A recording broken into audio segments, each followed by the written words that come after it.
Welcome to Life Matters. I'm your host, Brendan O'Connell. Today's show examines media bias from an insider's perspective regarding the abortion issue and the enormous cost it has had and will have on America. For instance, why does the media disguise abortion as a good? Does the concept of truth become a cost of abortion when reporting on this issue? And why is the media mantra that abortion is a fundamental right to be left between a woman and her doctor constantly repeated? What was it like to be in the newsroom when Casey versus Planned Parenthood decision came down in 1992? And why does the media frame abortion with code words and euphemisms such as choice, anti-abortion, and the health exception? And in viewing the bigger picture, what have been the real cost of abortion across America that could impact America for generations? Our guest today spent many years in the broadcast media. He'll share his experience and insights on these issues with us. I confidently believe you'll find today's show to be unique, informative, content-rich, truthful, and thought-provoking.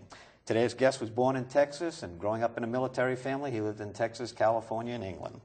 He graduated from the University of Notre Dame with a degree in communications. He worked at CBS News in New York and worked as an affiliate anchor in Albany, Duluth, and Cheyenne. From 1986 to 1988, he was a seminarian at St. Joseph's Seminary in New York. Subsequently, he worked for Fox News in Detroit. He won 4 Emmys in news production between 1992 and 1996. In 2006, he founded St. Michael's Media. He's an avid Notre Dame football fan, being interviewed by an avid University of Southern California football fan. Well, welcome to our guest, Dr. Michael Voris. Thank you very much, Brendan. Before we get started, I'd just like to mention the call-in phone number. Should our guest have any questions for Michael, the number is 617-708-3290. Well, Michael, having worked for CBS News and Fox News, when did you come to the conclusion that the media bias was in favor of abortion and that it may be incorrigible? I guess it was really in the when the Casey versus Planned Parenthood decision came down. There was a great deal of excitement about that case, a great deal of interest in that case, and when the style of the coverage had been like something I'd never seen before. Usually, when a Supreme Court case is handed down, reporters just eventually report on it in the evening news that night. Well, this came down probably, if I remember correctly, around the early afternoon, late morning, or somewhere around lunchtime kind of time. And must have been, I don't know, 75 or 100 live trucks in front of the Supreme Court in D.C. All the reporters came running down the stairs. They were reading the ruling as it came down, and everything was being broadcast live. That's how important this was. Very, very, very seldom will you see a U.S. Supreme Court ruling broadcast live. There was the actual ruling itself, and the cheer that went up in the newsroom when I was standing there just took my breath away. I couldn't believe it that there was this great a number of people in the media that were cheering abortion and that abortion would keep going on. And some of the comments actually directed at me personally afterwards I thought were just beyond the pale. If I would have made comments like that to somebody else, I'd have been fired on the spot. But the allowance and acceptance of abortion and promotion of abortion as a good in the media I don't think people realize exactly how rampant it is.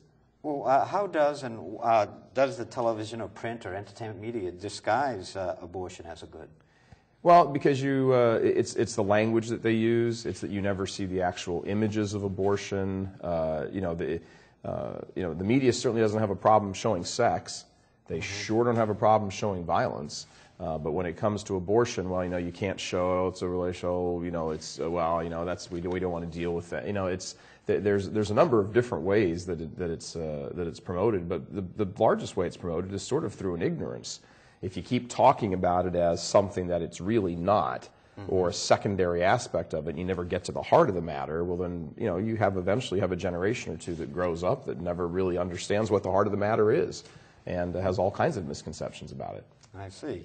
And does the concept of truth become a cost of abortion when reporting on this issue? Oh, yeah, of course it does. Of course it does. You have to you have to sort of check your conscience. If you're a reporter that believes abortion is okay, you got to check your conscience at the door when you come in, because you're not being a truthful unbiased, objective reporter.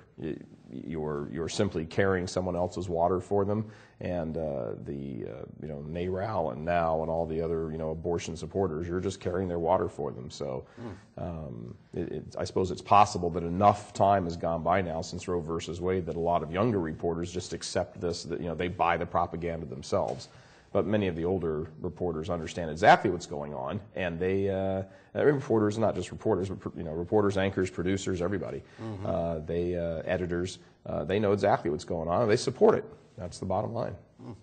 Why is the media mantra that abortion is a fundamental right to be left between a woman and her doctor constantly repeated? It has to be. That's one of the things you have to say, that you place the emphasis on two people involved in the decision, the mother and the doctor, but you leave out the fact, the heart of the matter, that what they're deciding is the fate of a third person. And you just don't mention this third person. It's like they don't exist. You dehumanize them. You talk about it in any other way that you possibly can, except respecting the dignity of this person, of this third person who's there. Why does the media deceive the viewing public into thinking abortion is only the first trimester? Well, I think a lot of people are willing to think in society, in the culture at large. I think they're willing to believe that there's kind of a progression of humanity that happens. That it's not human in the first week. The baby, the blastocyst and the zygote and the embryo and the fetus. That not really till you get to a fetus are you kind of talking about something human. And I think that's kind of a generally accepted notion in people's minds, and it's a bad notion in people's minds, but I think it's a generally accepted one. So as long as the media can sort of keep pushing this idea, and it's a lie because it's not true, that abortion is only legal through the first trimester, the first 12 weeks, I think that they're thinking they're kind of pushing the right button. But all of the baby's heart cells have gotten together within the first 3 weeks. There's a heartbeat detectable, between the second and third week. Some women don't even know they're pregnant in the second and third week. So the idea that people can, that the media wants to push this along, I mean, that's 12 weeks is a long time. I mean, you get a 12-week-old fetus and baby. I mean, this little button I have right here, right by my microphone, those are the footprints of a little 8-week-old baby. And you can clearly see their feet. So that's right, precious feet. And yeah, you're more than about 30 or 35% through the pregnancy by that time. Sure.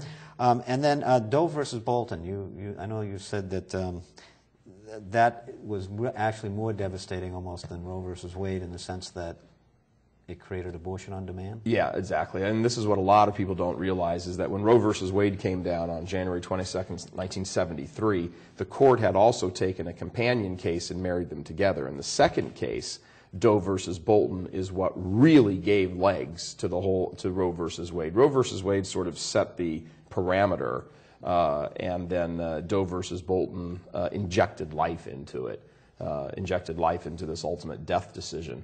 Doe versus Bolton defined health, and it defined it in such a broad way that health could mean anything. The mental health of the grandparents was considered a viable reason to have an abortion. So if I'm the father of a pregnant girlfriend, and her grandparents or my grandparents are beginning to have stress and distress over this, that's sufficient reason. That falls under the health category.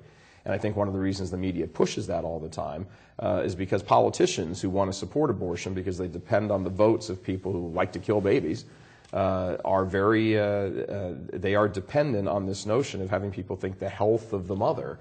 And people hear that and they think, well, people hear health and they think life and death. And it's not about life and death. Health is not about life and death. Health is about a continued state of existence while you're alive. And they've made this up. They've simply made this up and promoted this idea using the words of the court, but being dishonest about